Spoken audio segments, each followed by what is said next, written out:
시편 119편 강의 20번째 악한 것들에서 나를 살려주옵소서. 이것이 오늘 말씀의 주제입니다. 사람을 만나면은요, 힘을 주는 사람이 있고요, 힘을 빼는 사람이 있습니다.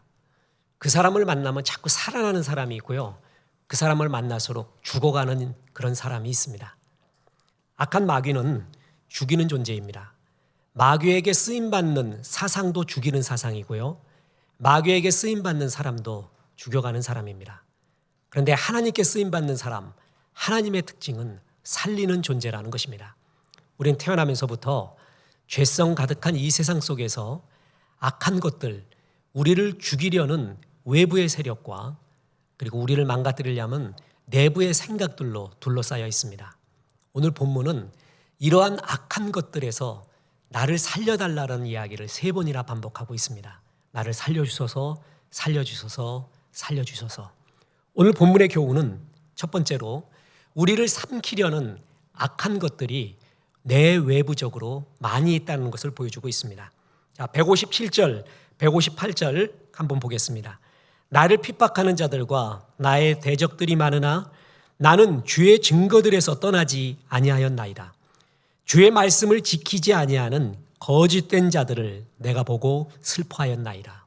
내 주변에 이렇게 악한 것들, 하나님의 것이 아닌 악한 마귀의 것들이 참 많이 있다는 거예요. 외부의 사상이 그러고요, 내부의 생각이 그렇습니다. 우리를 둘러싸고 있는 악한 사상, 우리가 어릴 때부터 배운 것들을 보십시오.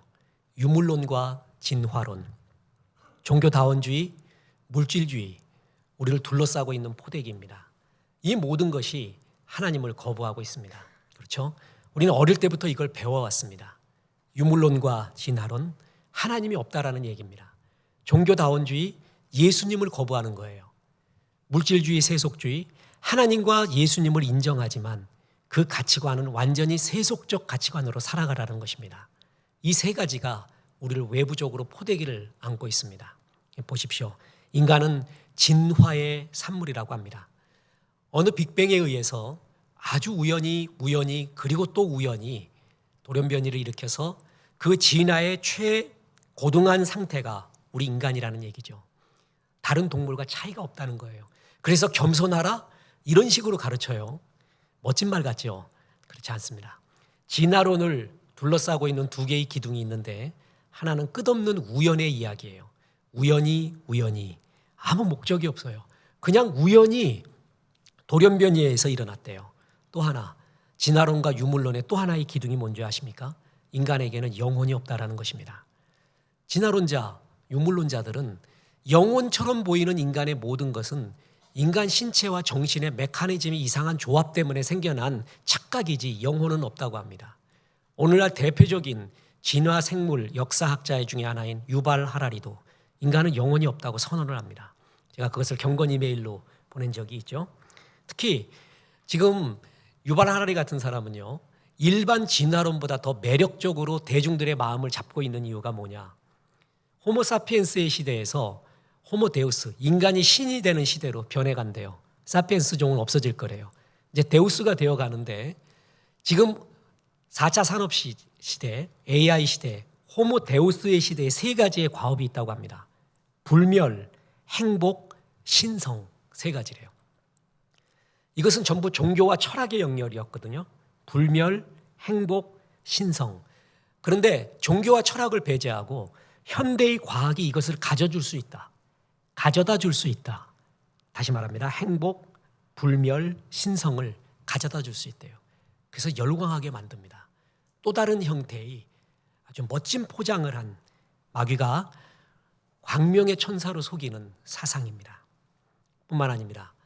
무신론적 실존주의들은요, 인간을 가리켜 던져진 존재라고 합니다. 목적이 없어. 그냥 던져진 거야. 실존적 불안 다 있는 거야. 네가 삶을 개척해. 네가 주인이 되어. 자살하지는 마. 부조리를 느꼈니? 저항해. 끝까지 부조리 속에서도 그냥 부조리 속에 살아가. 그리고 네가 만들어내. 가치를 만들고 목적을 만들어내. 실존주의자의 얘기예요. 멋진 얘기 같습니까? 이게 우리를 둘러안고 있습니다. 뿐만 아닙니다. 동성애 같은 비윤리적, 비성서적인 것이 편배화되고 있습니다. 성소수자라는 워딩으로 소수자라는 이야기로 우리에게 다가오면서 마치 소수의 피해받는 자. 여러분, 동성애는 크게 세 가지입니다.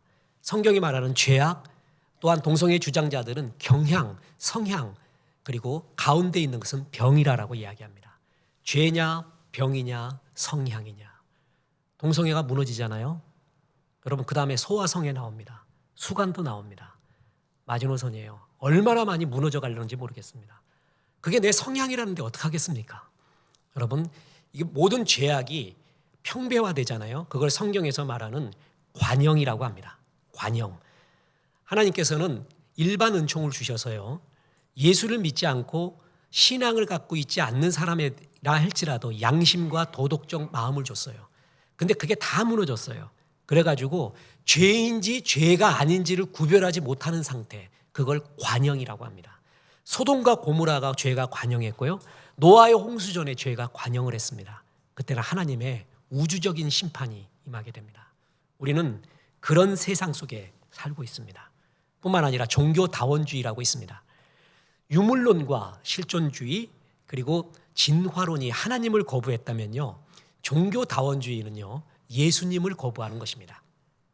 포스트 모던 시대의 가장 큰 미덕이 뭐냐면 톨레랑스, 다시 말해서 관용이라는 것입니다. 다 인정하자는 거예요. 멋진 말 같은데요. 그래서 종교도 서로 간에 다 인정하래요. 모든 종교에 진리가 있지 않겠느냐. 어떤 종교든 진실하게 믿으면 남산으로 올라가는 길이 어떻게 하나만 있니? 여러 개가 있지 않느냐. 그랬듯이 어떤 종교도 끝은 하나로 만나지 않겠니? 기독교만 왜 진리라고 말하니? 그런 배타성과 독단성에서 벗어나라. 다른 종교는 다 포용을 하는데 기독교 너희만 제일 문제야. 제일 꼴통이야. 제일 꼰대야. 제일 개독교야. 너희가 제일 문제야. 종교 간의 전쟁을 일으키고 분열을 일으키고 화합을 못하는데 너희가 제일 문제야. 이런 소리 합니다. 멋진 이야기 같죠? 이게 우리를 둘러싸고 있습니다. 절에 가봐라. 성탄절날 축 예수님의 탄생 써있지 않느냐. 그들은 포용하려고 하지를 않느냐. 너희들만 왜 그러느냐 라고 말합니다. 여러분, 예수님을 거부하는 거, 우리는 뭘 믿냐 하면 하나님을 믿죠. 더 구체적으로 말할까요? 예수님을 통한 하나님을 믿는 거예요. 그 하나님이 예수님을 보내주셔서 하나님을 떠난 죄, 내가 현실에서 수없이 범하고 있는 죄들을 십자가에 짊어지고 죽었습니다. 율법으로 구원 얻을 수가 있어요. 그러나 율법으로 구원 얻을 육체는 한 명도 없습니다. 그래서 율법 외에 한 의가 나타났으니 그리스도 예수를 믿음으로 말미암는 의라고 했어요. 그 예수님이 내 죄를 다 짊어지고 십자가에 죽었다는 것을 믿고 받아들이면 그것이 의가 되어서 구원을 얻는다고 했습니다. 하나님은 그거 외에는 구원의 길을 준 적이 없다고 했어요. 그걸 믿는 것을 기독교라고 합니다. 이거는 독선적이고 배타적이라는 이야기가 아닙니다. 자, 보세요. 요한복음 14장 6절에 예수께서 이르시되 내가 곧 길이요 진리요 생명이니 나로 말미암지 않고는 아버지께로 올 자가 없느니라. 이걸 믿는 거를 기독교인이라고 하는 거예요. 우리가 왜 전도하고 선교를 나가는 줄 아세요? 그래서 왜 순교하고 죽는 줄 아세요? 이거 증거하다가 죽는 거예요. 예수 외에는 길이 없습니다. 이건 독단과 배척이 아니에요. 그런데 세상 사람들, 세상의 악한 사상은 이러한 포스트모던의 종교다원주의라는 큰 굴레 속에 우리를 정말 이상한 존재, 배타적인 존재로 만들어버립니다. 여러분, 이것보다도 더 괴로운 게 뭐냐 하면 물질주의라는 것입니다. 세속주의라는 겁니다. 자, 진화론, 유물론은 하나님을 거부했다 그랬죠? 종교다원주의는 예수님을 거부해요. 물질주의, 세속주의는 하나님과 예수님도 다 인정해요. 그런데 가치관이 변하지 않은 거예요. 예수 믿는 사람 중에서 하나님도 예수님도 다 인정해요. 근데 가치관은 완전히 세상의 가치관이에요. 철저한 세속주의예요. 사실은 우리 기독교가 욕먹는 거는요, 진화론과 유물론을 인정하지 않기 때문에, 종교다원주의를 인정하지 않기 때문에 욕을 먹는 게 아니라 예수 믿는데 나하고 다른 점이 없는 거예요. 너무 똑같은 세속주의예요. 똑같은 물질주의예요. 그거를 예수 안 믿는 사람이 느껴요. 그럴 때 우리에게 지탄하는 거예요. 소금이 맛을 잃으면 사람들한테 밟힌다고 했습니다. 맛을 잃었어요. 그러니까 자꾸 밟히는 거예요. 그 이유 중에 하나가 이러한 외부의 사상에 대항하기 때문이 아니라 진리를 수호하기 위한 핍박 때문이 아니라 우리 속에 있는 물질주의, 세속주의, 사실은 이것이 우리에게 더 큰 문제 아니겠습니까? 그래서 믿지 않는 며느리가 제일 싫어하는 시어머니 스타일이 뭐라고요? 모교회 권사님이라고 합니다. 네, 모두 영어로도 말을 안 해. 모교회 권사님. 모교회 권사님으로 대변되는 그 모습이 뭐죠? 문의는 다 예수 믿는데 가치관은 철저하게 세속적이에요. 그래갖고 세속적인 걸 계속 강요해요. 그러면서 신앙이 있대요. 그거를 예수 안 믿는 며느리가 너무 싫어하는 거예요. 너무 이중적이라고 말하면서 말입니다. 우리 가운데 있는 우리는 이런 포대기에 있습니다. 유물론, 진화론, 무신론적 실존주의, 그리고 종교다원주의, 물질주의, 세속주의, 이게 우리를 둘러안고 있습니다. 여러분, 이래서 우리가 얼마나 괴로운가 보세요. 우리의 싸움은요, 이런 거를 육적으로 볼 게 아니라 이것은 영적인 세력이구나. 그래서 리차드 포스터가 멋진 얘기를 했죠. 돈, 성욕, 돈, 섹스, 권력, 세 가지가 인간사를 이루고 있대요. 전부 이 세 가지의 이야기래요. 그런데 이 세 가지 이면에는 영적인 것이 있다는 거예요. 쉽게 이야기할까요? 저 사람 돈 때문에 항상 벌벌 떨어요. 돈 그러면 하나님보다 우선이에요. 철저하게 그게 주인이에요. 그거는 돈을 좋아하는 사람이 아니에요.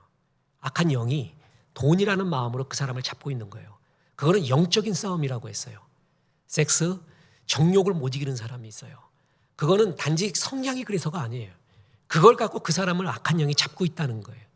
명예욕이, 권력욕이 너무나 큰 사람이 있어요. 거기에 모든 걸 목숨 거는 사람이 있어요. 이거 건들면 폭발하는 사람이 있어요.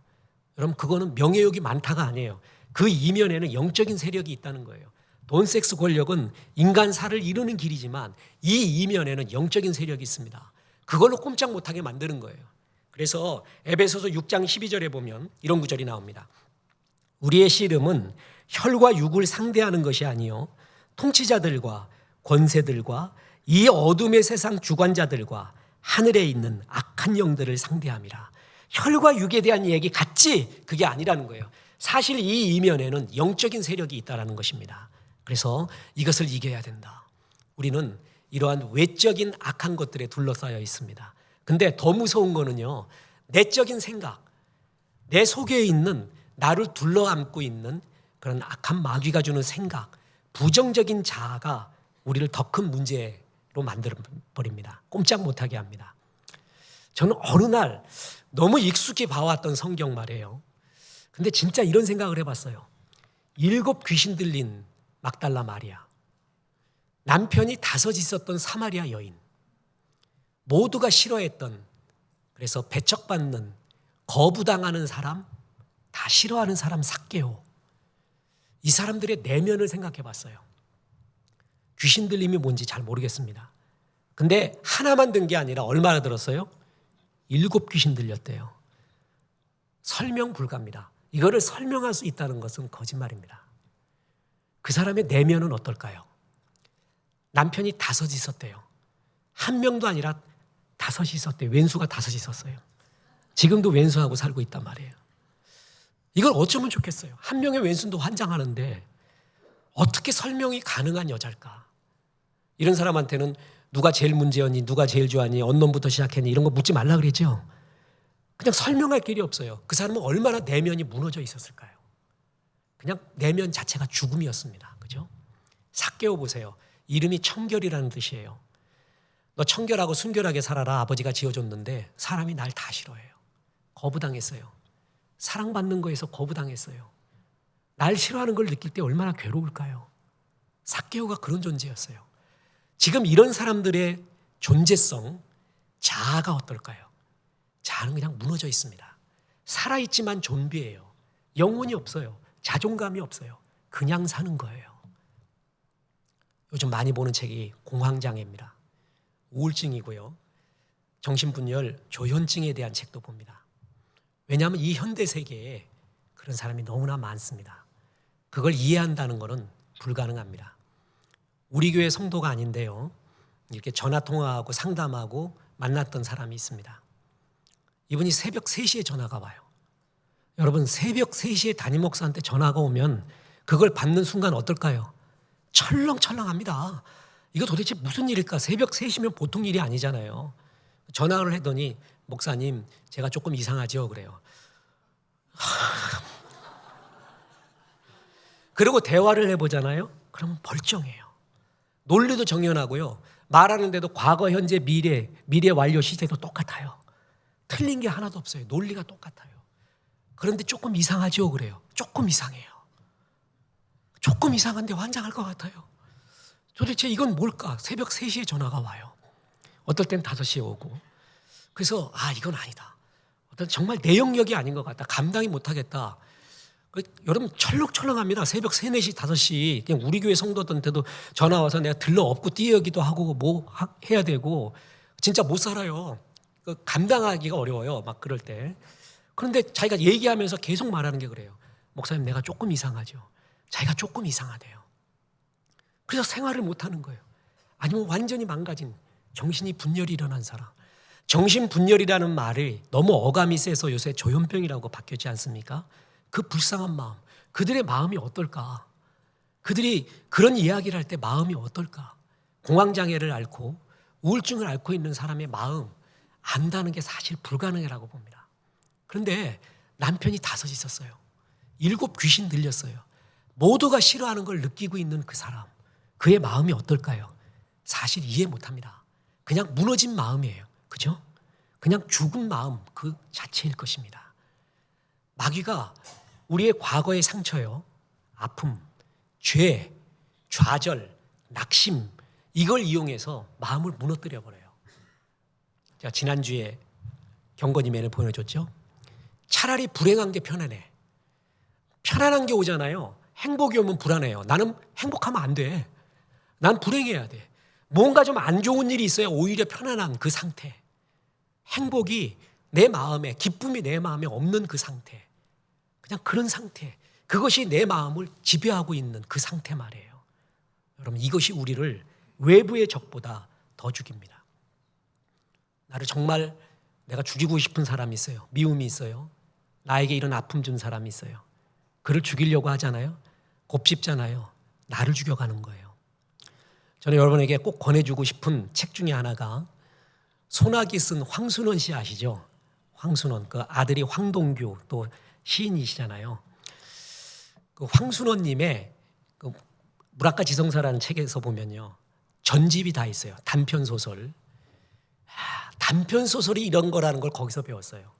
대가입니다, 대가. 어떻게 정말 단편 소설이 담을 수 있는 모든 이야기를 다 담았어요. 몇 번을 읽었는지 모릅니다. 그 중에 사진이라는 소설이 있어요. 황순원의 소설 중에 한 페이지예요. A4로 한 페이지. 거기에 보면 6.25 때 척후병으로 항상 자원해서 나가는 병사 하나가 있어요. 이 병사는 나가서 적군과 1대1로 맞짱을 떠요. 그래서 죽여요. 그래서 그의 전리품을, 소지품을 다 갖고 와서 자기 동료들에게 자랑하는 거예요. 그런 맞짱 뜨는 건 마치 해밍웨이가 사격의 순간, 사냥의 순간, 황소하고 이렇게 부딪히는 순간, 그 순간을 그린 그때의 모습처럼 이 사람이 그런 실존적 싸움을 갖다가 좋아했던 사람이에요. 그래서 그날은 그런데 비도 오고 굉장히 힘들었던 날이었어요. 그 적병도 엄청나게 강했어. 이놈하고 정말 피투기게 싸우고 난 다음에 이겼어요. 그래서 전리품을 갖고 동료들에게 왔습니다. 그래서 하는 말이, 야, 오늘 제일 힘들었다.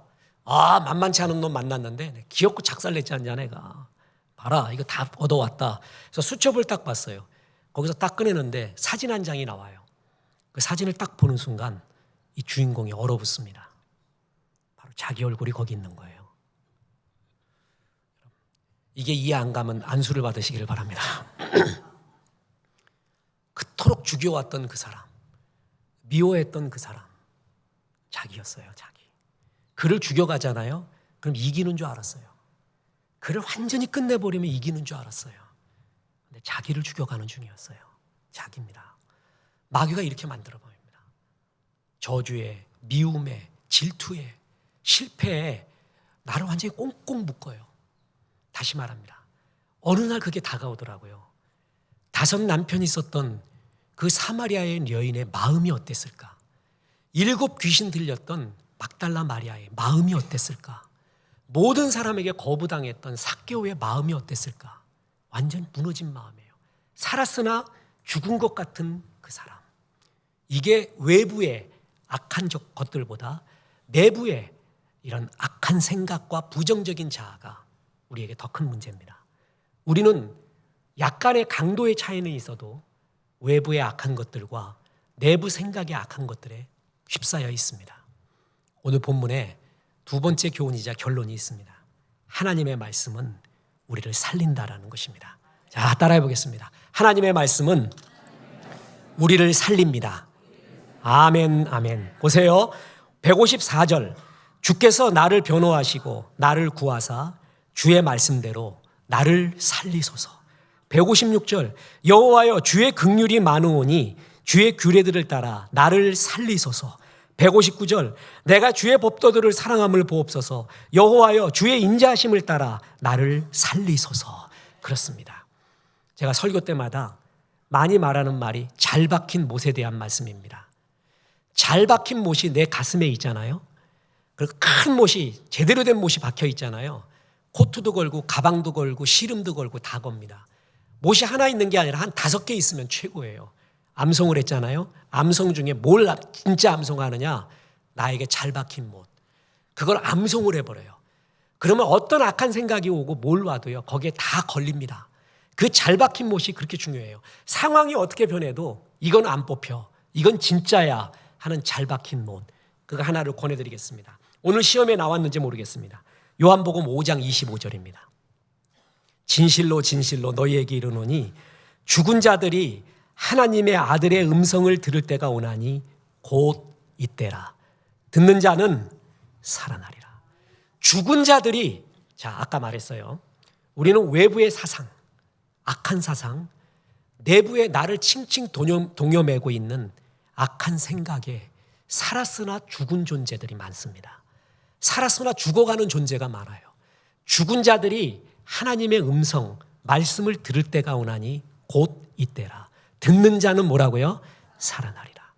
저는 이 말씀에 제 인생을 걸었습니다. 내 사명은 살리는 주의 말씀을 전하는 거구나. 그렇구나. 주의 말씀은 살린다. 어떤 사람은 죽여요. 어떤 사상은 나를 죽여요. 어떤 글은 나를 죽여갑니다. 그런데 살리는 게 있어요. 영원히 살리는 게 있어요. 가짜로 살리는 게 아니라 진짜 살아나게 해요. 하나님의 말씀은 살았고 운동력이 있어 좌우에 날서는 어떤 것보다도 그때 살았고 운동력이 있어. 더 원어적으로 해석해 볼까요? 하나님의 말씀을 나를 살리게 하고 운동력 있게 하고. 죽어버리고 싶어요. 죽었어요. 그런데 하나님의 말씀이 나를 살리게 해요. 살아나게 해요. 운동력 있게 해요. 이건 체험해 봐야 됩니다. 이 세상에 어떤 문장, 어떤 글, 어떤 시도 할 수 없는 영혼의 이야기, 하나님의 말씀은 우리를 살린다는 거예요. 그거를 더 확실하게 할 수 있는 방법이 뭔지 아십니까? 암송입니다. 정말 나에게 잘 박힌 못이 되는 것을 암송을 해버리세요. 그러면요, 악한 마귀가 생각으로 틈타려고 할 때 바로 블로킹이 됩니다. 반사합니다. 근데 암송을 못 하잖아요? 그럼 자꾸 뒤져야 돼요. 어디 있었더라 그게? 그게 어디 있었더라? 그리고 헷갈려요. 오늘 암송하는데 어떤 집사님들이 그래요. 이 구절하고 저 구절하고 합쳐진대. 그래가지고 왜 우리 유행가 부를 때 있잖아요. 뭐 단장의 미아리 고개 부르다가 댕기 풀어 맹세하니마 이렇게 같이 그냥 가요. 후렴이. 왜 코미디에도 많이 나오잖아요. 그러니까 주의 말씀도 요 두 개가 헷갈려. 어떤 분이 그런데요. 너무 좋아서 말씀이 옛날 도덕 시험 볼 때 너무 좋은 말이 많으니까 다 좋아서 헷갈리듯이 이것도 다 좋아가지고 어디가 막 헷갈리는 경우도 많대. 이거는 실전 암송해 본 사람의 이야기거든요. 암송하잖아요. 얼마나 강력하냐 하면 까마귀가 그림자가 지나갈 수는 있어요. 까마귀 그림자가 지나가지 않는 사람 없습니다. 어떤 사람도 지나갑니다. 그런데 문제는 둥지를 틀지 말아야 돼요. 둥지 틀로 들어올 때 그걸 강력하게 블로킹하는 게 뭔지 아세요? 그게 암송이에요. 암송 강력합니다. 그거 딱 암송해버리잖아요. 악한 마귀가 생각으로 들어오기 전에 죽어버려요. 생각이 우리를 죽이는 거거든요. 그런데 하나님의 말씀이 날 살립니다. 요셉이 있습니다. 우리가 요셉 생각할 때 제가 1억 원짜리 인생이라고 그랬죠? 왜? 파란 만장, 10,000원짜리 만장, 1억 원이에요. 근데 어떤 사람은 그 1억 원이 아니라 1,000만 원이래요. 그래서 내가 계산해 봤어요. 만장 맞나? 1억 원 맞습니다. 그런 걸 갖고 얘기를 해요. 1억 원 인생을 살았거든요. 근데 요셉 그럼 토탈 이미지가 뭐예요? 푸르요. 색깔로 말하면 푸르러요. 나이로 말하면 젊은 요셉. 단어로 말하면 비전이에요. 요셉도 나이 들었단 말이에요. 꾸부정하단 말이에요. 근데 늘 비전과 푸르름이 그의 상징이에요. 근데 그건 잘못 봐서 그래요. 그가 얼마나 상처가 많은가. 어떤 크리스천 정신의학자는 요셉이 자살하지 않은 게 기적이래요. 자기 경험에 의하면 90% 자살해야 될 사람이래요. 안 그러면 트라우마 속에 살아야 될 사람이래요. 보세요. 자기 이복형에 의해서 광야의 구덩이에 갇히게 됩니다. 그죠? 형 살려줘. 진짜 죽을 것 같아요. 죽음이 온다는 걸 느꼈어요. 그래서 형님 살려주세요 그러는데 형들은 매정하게 캠파이어하고 고기 구워 먹고 안성탕면 끓여 먹고 있단 말이에요. 바깥에서. 그거를 내가 느끼고 있어요. 그래서 형 살려줘 그랬단 말이야. 그 음성이 공명이 돼서 자기 귀로 들어옵니다. 트라우마는 남이 했던 칼 같은 말이 그 트라우마가 되잖아요. 근데 자기의 말은 더 트라우마가 된대요. 그 말도 어떤 말이냐 하면 살려줘. 형 나 좀 살려줘. 여러분 정말 절박하게 외치는데 형님들은 매정하게 있고 그 소리는 나의 귀에 들어온대요. 그러면 이 의사는 그냥 이건 트라우마 자체래요. 뿐만 아닙니다. 잘 됐어요. 그래갖고 보디발의 집에 팔려가잖아요. 인정을 받아요. 보디발에. 상승을 했어요. 그러다가 모함을 받아 감옥에 갇히게 돼요. 이땐 콱 또 죽어버린대요. 고문 중에 최고의 고문이 있다고 합니다. 불로 지지고 주리를 틀고 그것보다 더 무서운 게 불로 지지고 주리를 튼 다음에 잠깐 풀어주는 거래. 따뜻한 말을 해주고 삼립빵을 주고 샤워를 시켜줘요. 집에 잠깐 보내줘요. 그리고 한 이틀 뒤에 다시 잡아와서 족쳐. 그게 제일 힘들대요. 그냥 아예 밑바닥부터 계속 족치고 있으면은 그러려니 나 죽여라 그러고 있대요. 그런데 갑자기 따뜻함이 와. 따뜻함이 느껴져요. 그 샤워에 따뜻하고 안정적인 게 느껴져요. 그 다음에 또 죽여. 그게 정말 견디기가 어렵다는 거예요. 보디발이 그랬습니다. 보디발의 집에 간 요셉이 밑바닥에 있다가 올라갔어요. 그러다가 어디로 갔어요? 감옥으로 가. 죽음이라는 거예요. 내 인생 정말 안 풀리는구나. 각 죽어버리자. 거기서 마지막 희망이 있었습니다. 떡 맡은 관원, 술 맡은 관원, 바로 왕의 최측근을 의미하죠. 그들의 꿈도 해몽해줘요. 그랬더니 이들이 내가 너를 잊지 않으마. 물망초 나를 잊지 마세요. Don't forget me. 그래 잊지 않으마. 그건 내 영어로 잘 모르겠어요. 그렇게 얘기했단 말이야. 그런데 잊혀진 존재가 돼요. 희망이 다 사라진 거예요. 그래서 얘기하는 거예요. 이 정도면은 트라우마와 자살이다. 요셉 안 죽잖아요. 그래서 하나님의 은혜로 바로왕 앞에 서고 애굽의 총리가 돼서 이스라엘과 애굽을 살리거든요. 그때 두 아들을 낳습니다. 애굽에서요. 그 아들의 이름이 첫째가 므낫세예요. 둘째가 에브라임입니다. 므낫세의 뜻이 뭔지 아세요? 있다예요. 있다. 에브라임의 뜻이 뭔지 아세요? 번성이에요. 요셉의 두 아들은 복음을 의미합니다. 뭐냐? 내 아픔을 상처를 잊게 하신 하나님. 예수가 십자가의 보혈의 피로 덮고 잊게 하셨어요. 이것처럼 복이 있을까요? 복음은 가능하다는 거예요. 그렇게 해주겠다는 거예요. 그런데 거기서 그치지 않고 에브라임, 번성, 흥왕케 한다는 거예요. 하나님이 내 아픔을 잊고 흥왕케 한다. 마치 요한계시록에 보면은 성도의 모든 눈에서 눈물을 씻어준다 그러잖아요. 그렇게 좋아요. 그 구절이. 천국 가면은 아그야 네 눈 흘렸던 눈물 다 씻어준대요. 두 가지가 좋아. 하나는 흘렸던 눈물 씻어주고요. 물을 필요가 없대 또. 살아생전에 물을 게 되게 많거든요. 근데 천국 가보면 물을 필요가 하나도 없대. 얼마나 좋아요. 내 눈물 다 씻어준대요. 므낫세 잊게 해준대요. 거기서 끝나지 않고 에브라임 번성케 해준다는 거예요. 이게 복음이에요. 요셉에게 하나님께서는 잊게 해줍니다. 과거를 잊게 해줍니다. 너를 둘러싸고 있었던 아픔을 잊게 해줍니다. 전 이거 보고 주님 정말 그럴 수 있을까요? 물어봤습니다. 7 귀신 들렸던 여자가 정말 그 귀신의 추억을 잃고 에브라임 주의 영광 속에 살 수 있을까요? 5 남편이 있었던 사마리아 여인이 아픔을 잊고 정말 주의 영광을 살 수 있을까요? 삭개오가 그 아픔을 잊고 정말 주의 영광을 위해 살 수 있을까요? 성경에는 그렇게 나온다는 얘기예요. 우린 이걸 믿습니다. 하나님의 말씀을 들을 자가 오나니 곧 이때라. 죽은 자가 하나님의 말씀을 들으면 뭐라고요? 살아나리라. 그래서 그 유명한 로마서 8장 37에서 39절 보세요. 그러나 이 모든 일에 우리를 사랑하는 이로 말미암아 우리가 넉넉히 이기느니라.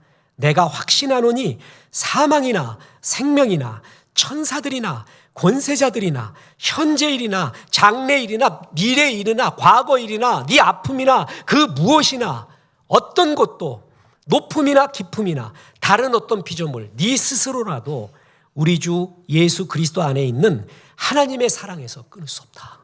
끊을 수 없느니라. 하나님의 사랑이 더 강하다는 거예요. 우리 이걸 정말 믿습니다. 아무리 강한 나의 상처 같아도 아픔 같아도 그 높음 깊음보다도 네가 겪었던 아픔의 높음과 깊음보다도 그리고 네 스스로가 생각하는 것보다도 아니 생명이나 천사들이나 권세자들이나 현재의 일이나 미래의 걱정이나 과거의 일이나 그 어떤 거라도 그리스도의 사랑보다 강하지는 않다. 우린 이걸 믿는 거예요. 그랬습니다. 아무리 나를 감싸고 있는 것이 강하더라도 그리스도의 사랑이 더 큽니다. 여러분 이것을 정말 믿을 때 깨어납니다. 여러분 악몽에서 깨어나는 법이 있어요. 막 악몽 꾸잖아요. 그 깨는 법이 있어요. 어떻게 하면 돼요? 깨면 돼. 깨. 간단해요. 악몽은 깨면은 되거든요. 근데 부정적인 생각은 깨지지가 않아요. 그러니까 계속 그 속에 있는 거예요. 악몽을 깨버리면 돼요. 이제 나이 들면 알잖아요. 요거 꿈이다 아니다 그잖아요. 그래서 깨자 그러면 깨잖아요. 그죠? 꿈이었구나 그러고 앉아있단 말이야. 깨면 돼요. 근데 안 깨져. 악몽이 아니에요. 부정적인 생각은 깨지지가 않아요. 이걸 깰 수 있는 게 주의 말씀이라는 거죠. 하나님의 말씀은 살아나리라 깨리라 이거예요. 지난번에 방송에서도 인문학 하나님께에도 설교에도 가케무사에 대한 설교를 했습니다. 가케무사 그림자 무사라는 뜻인데 옛날에 일본의 역사에서 권력자들이 시해, 암살 등을 방지하고 적을 기만하기 위해서 가짜 자기와 똑같은 사람 그림자를 세우는 걸 가케무사라고 했습니다. 일본의 구로자와 아키라 감독의 영화 가케무사 참 감동적으로 봤습니다. 한일 문화교류가 시작될 때 제일 먼저 들어온 게 이 가케무사예요. 참 잘 만든 영화입니다. 거기에 보면 막부 시대에 도쿠가와 이에야스, 오다 노부나가, 그리고 다케다 신켄 이 세 사람이 결전을 벌이는 장면이 나와요. 그때 다케다 신켄이 죽습니다. 그래서 그 집안 나라를 살리기 위해서 가짜 가케무사를 둡니다. 그 사람 그림자였거든요. 흉내 내는 거였거든요. 근데 나중에 어떻게 되는 줄 아세요? 그 사람이 다케다 신켄이 돼버려요. 죽지도 않아야 될 게 가서 죽어버리고 싸우지 않아야 될 게 싸워버려요. 가면을 하도 쓰고 있잖아요. 자기가 됩니다. 부정적인 생각 그건 깨버려야 돼요. 그건 내가 아니에요. 하나님이 나를 이 땅에 보내신 목적이 아니에요. 더 쉽게 이야기할까요? 내가 아니에요. 야훼의 이름은 나는 나다예요. 그 하나님의 형상대로 지음받은 나는 나예요. 그 가면무사, 가짜 생각 그걸 깨버려야 되는데 그걸 계속 쓰고 있잖아요. 그럼 그게 자기인 줄 알아요. 그게 자기로 살아가요. 하나님은 그렇지 않대요. 그걸 깨버리래요. 그 가짜 가면을 깨버리래요. 그러면서 시편 18편 29절 내가 주를 의뢰하고 적군을 향해 달리며 내 하나님을 의지하고 담을 뛰어넘나이다. 아무튼 누가 좀 영감받은 영화가, 영감받은 화가, 영감받은 음악가가 시편 18편 갖고 만들어내보라니까. 완전 마블 영화라 그랬죠. 누가 내 자식을, 누가 내 사람을 갖다가 이렇게 만들어. 그리고 하나님이 온 땅을 진동하면서 지진을 내면서 구름 타고 내려온다 그랬잖아요. 입에서 불을 뿜고요. 코에서 연기를 바라면서요. 내 새끼, 내가 보호하려고 내려오는 하나님의 모습. 그 하나님의 은혜를 받은 사람이 적군을 향해 달리며 하나님을 의지하고 담을 뛰어넘는데요. 우린 사방에 둘러 있습니다. 적군이 그리고 담이 있습니다. 그런데 거기서 그리스도인은 함몰되지 않는다는 거예요. 난을 무너뜨리는 그 좌절과 생각에 무너지지 않는다는 거예요. 뛰어넘을 수 있다. 하나님을 의지하고 말이에요. 여러분 얼마나 멋진 모습입니까? 믿음은 뛰어넘는 거예요. 예수님을 만난 모든 사람들의 특징이 뭐냐면 이 담과 벽 그리고 적군을 뛰어넘습니다. 다시 말합니다. 그 사마리아 여인이 어떻게 잊고 새롭게 시작되는지는 모르겠습니다. 7 귀신의 상태는 어떻고 그 다음에 어땠는지 모르겠어요. 삭개오의 마음도 모르겠고요. 그 다음에 어떻게 됐는지도 모르겠지만 분명한 건 하나님이 쓰기 시작했다는 거예요. 하나님의 역사가 나타나기 시작했어요. 그게 진짜 나예요. 하나님이 기대했던 나예요. 너를 둘러싸고 있는 장벽과 적군을 뛰어넘어라. 진짜 너 보내신 너를 발견하라는 거예요. 보세요. 사냥으로 새끼 사자가 잡혔습니다. 어미 사자가 사냥꾼의 총에 죽고 새끼 사자를 사냥꾼이 잡아가서 집에서 양하고 함께 키웠어요. 양 젖을 먹으며 키웠어요. 그랬더니 이놈의 사자가 양이 돼버렸네. 소리도 사자 소리 안 내고 양 소리 내요. 매 하면서. 그리고 자기 동료 양하고 싸우는데도 져 이것이. 그러고 살았어요. 그런데 어느 날 아빠 사자, 숫사자가 나타납니다. 내 새끼 찾아다니다가 새끼의 냄새를 맡은 거예요.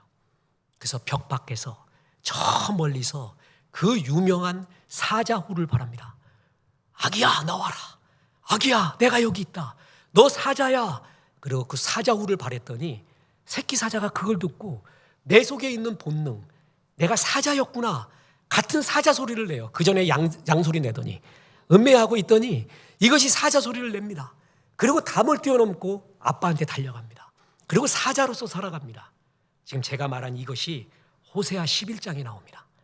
호세아 11장 10절에 이런 구절이 나옵니다. 그들은 사자처럼 소리를 내시는 여호와를 따를 것이라. 여호와께서 소리를 내시면 자손들이 서쪽에서부터 떨며 오되. 하나님이 사자래요.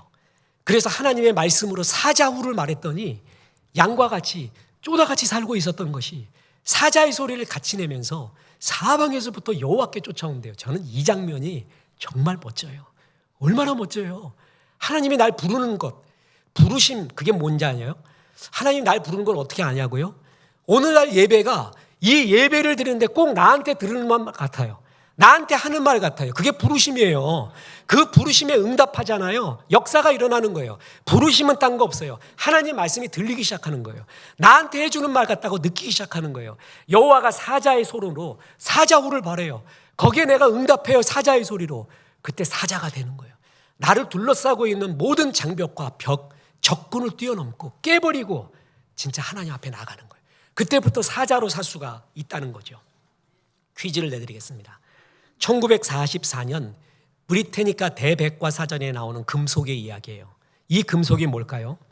희귀 금속의 일종, 무겁고 흰 색깔을 띤, 별로 중요하게 사용되지 않는 금속, 색소로 사용될 때도 있고 유리와 자기를 만드는 데도 종종 사용됨. 이게 뭔지 아세요? 우라늄이었어요. 그때 당시 원자폭탄의 위력을 몰랐습니다. 그랬더니 우라늄 갖고 희귀 금속이래. 별로 중요하지 않대. 그냥 도자기와 자기 만드는 데 쓴대요. 지금 우라늄은 국가 전략 물질이죠. 수출도 안 하고 수입도 못하게 하는 최고의 전략 물질입니다. 원자탄의 위력을 할 때 진짜 나타나는 거예요. 마귀는 이걸 압니다. 제가 원자탄이 될 수 있다는 걸 알아요. 사람이 지금은 양새끼처럼 살아가요. 쪼다같이 있어요. 외부의 악한 사상과 내부의 부정적인 생각으로 꽉 막혀 있어요. 근데 저것이 터질 날이 올 수도 있다는 거예요. 언제? 하나님의 말씀을 들을 때. 주의 말씀 들어서 주의 말씀이 사자후가 돼서 내게 임하게 될 때는 저게 부서진다는 걸 마귀가 알아요. 그래서 마귀가 하는 일이 뭔지 아십니까? 하나님 말씀을 못 듣게 하는 거예요. 그래서 계속 그 생각 속에서 잡혀있게 만들어요. 어떻게 하든 하나님 말씀이 흐르는 곳에 앉아 있어야 돼요. 그곳에 자꾸 접해야 돼요. 신앙은 본질의 문제가 아니라 위치의 문제라 그랬죠. 본질은 다 그놈이고 그랜드 캐년이라고 그랬어요. 의인 하나도 없어요. 다 죄인이에요. 근데 하나님 말씀이 흐르는 그곳에 있잖아요. 그러는 시냇가에 심은 나무가 시절을 쫓아 과실을 맺어요. 그 나무가 사막에 있으면은요, 그냥 똑같이 고사해버려요. 근데 시냇가에 심겼기 때문에 더 쉽게 말해서 하나님 말씀 흐르는 곳에 계속 있어요. 그걸 접하고 있어요. 거기에 접목치고 있어요. 그럴 때 역사가 일어나는 거예요. 마귀는 이 위력을 아는 거예요. 그래서 어떻게 하든 하나님 말씀을 못 듣게 합니다. 그러나 주의 말씀을 듣는 자, 여러분 그때는 살아나기 시작합니다. 그래서 오늘 말씀 마지막 구절 159, 160절 보세요. 내가 주의 법도들을 사랑함을 보옵소서. 여호와여, 주의 인자하심을 따라 나를 살리소서. 주의 말씀의 강령은 진리요오니 주의 모든 규례들을 영원하리이다. 주의 인자하심 말씀을 따라 나는 살아나기 시작해요. 주의 말씀이 사자후를 바라기 시작해요. 하나님 말씀이 들려요. 그게 부르심이라는 거예요. 거기에 내가 응답을 해야 돼요. 그러면 하나님의 역사, 이제 하나님의 비전 타오름만 남았습니다. 하나님 역사는 나를 이끌어가고 역사를 일으키고 죽어가던 나, 아니 죽었던 나를 살리게 됩니다. 이 말씀 많이 접하십시오. 통독하세요. 암송하세요. 그래서 계속 살아나세요. 그래서 죽어가는 많은 영혼을 주 앞으로 인도하는 아름다운 주의 종 되기를 주 예수의 이름으로 축원합니다. 악한 세상에서 주님 이 손 꼭 잡고 가라고 찬양합니다. 주님여 이 손을.